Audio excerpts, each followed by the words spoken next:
You know that feeling when you buy something and it's only later you think, wow, that was easy. It turns out the most powerful sales techniques aren't about being pushy at all. They're about simple, almost invisible psychology. And believe it or not, it can all start with just one simple change in where you stand. Okay, so it really boils down to this one super simple but powerful idea. Think about it. When someone comes at you head-on, right from the front, it feels like a confrontation, doesn't it? It's like seller versus buyer. But what if they approach from the side? Suddenly, it feels like collaboration. The tension just melts away. That one little shift in physical position can literally change the whole vibe of the conversation. So, to really see how this plays out in the real world, I've got this amazing story for you. It all goes down in a small, unassuming dried fish shop. But what happens there? Oh, it is a perfect example of this psychology in action. All right, so picture this. We're in this shop by the coast.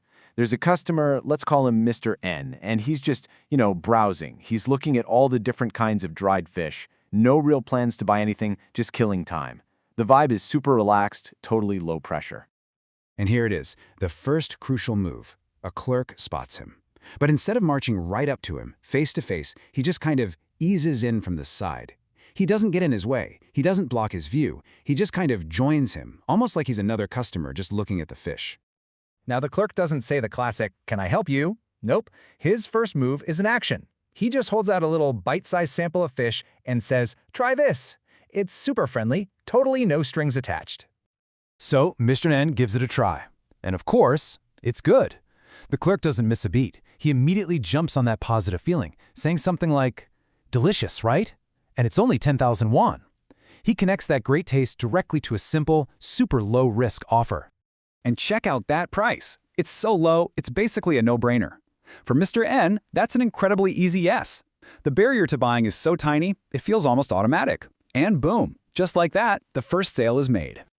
But wait, it doesn't stop there. Watch this. The moment Mr. N says yes to the first one, the clerk smoothly offers him a sample of another, slightly more expensive fish. And because Mr. N is already in that buying mode, he tries it and, yep, he buys that one too. So, what just happened? Was this just a lucky sale? Did the clerk just happen to find a guy who was really hungry for fish? Or was every single move a quiet, gentle, and brilliant use of human psychology? You guessed it. Let's break it down. You see, that clerk, whether he'd ever read a psychology book in his life or not, he perfectly executed 3 classic techniques, and they all worked together to create this super comfortable and very effective sales experience. It was a simple 3-step combo. First, the approach angle. Second, the principle of reciprocity. And third, the foot-in-the-door technique. Let's dig into each one, because this is where it gets really interesting. Okay, first up, the side approach. This is what we talked about at the beginning. By not walking right up to Mr. N face to face, the clerk completely sidestepped that seller versus buyer feeling. It's like he took down this invisible wall. Suddenly, Mr. N still feels like he's in charge, just browsing, and there just happens to be a helpful person next to him. The formula here is so simple but so powerful. When a customer's natural defenses, that tension, goes down, their willingness to actually listen and buy goes way, way up. It completely changes the dynamic. All right, next up is a big one, reciprocity. That little piece of fish, it wasn't just a sample, it was a gift. And as humans, we're wired so that when someone gives us something for free, we feel this subtle, tiny little urge to give something back, even if it's just our attention for a moment. So here's the key takeaway. The free sample wasn't really about proving the fish was tasty, though that helps. It was about opening the psychological door. It just softens up any resistance and makes Mr. Nye way more open to hearing what the clerk has to say next. And that brings us to the third and final piece of the puzzle, the foot-in-the-door technique. Notice how the clerk didn't start with the big, expensive item. No, he started with an offer that was almost impossible to say no to. It was a tiny price for a product Mr. N literally just tasted and liked. Getting that first small yes for the 10,000 won fish was absolutely everything. In that moment, Mr. N's identity in his own mind shifted from just a browser to a buyer. And once that little switch flips in your head, saying yes to the next bigger thing becomes so much easier. You're already on board. So when you stack all 3 of these things together, you see what's happening. It's not about tricking anyone. It's about layering these principles to create a really smooth, comfortable experience for the customer. It's the difference between guiding someone and just pushing them. Let's just run through that sequence one more time. The side approach lowered the tension. The free sample created a feeling of goodwill, and that easy first yes built momentum. Each step just flowed naturally into the next one, making the whole thing feel effortless.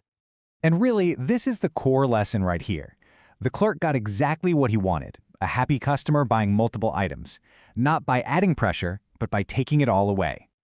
When it comes right down to it, what this whole story shows us is that the best strategy is always to make the other person feel comfortable. Because when people feel relaxed and they feel respected, they're just naturally more open. And it's a great reminder that trust isn't built on big promises or fancy words. It's built on small, helpful things. Offering a sample, approaching from the side, these little gestures send a powerful signal that you're there to help, not just to make a sale. And that's really the bottom line, isn't it? It doesn't matter if you're selling dried fish or trying to get your team on board with a new idea. The principle is exactly the same. Guide, don't push. Lead them to a decision, don't back them into a corner.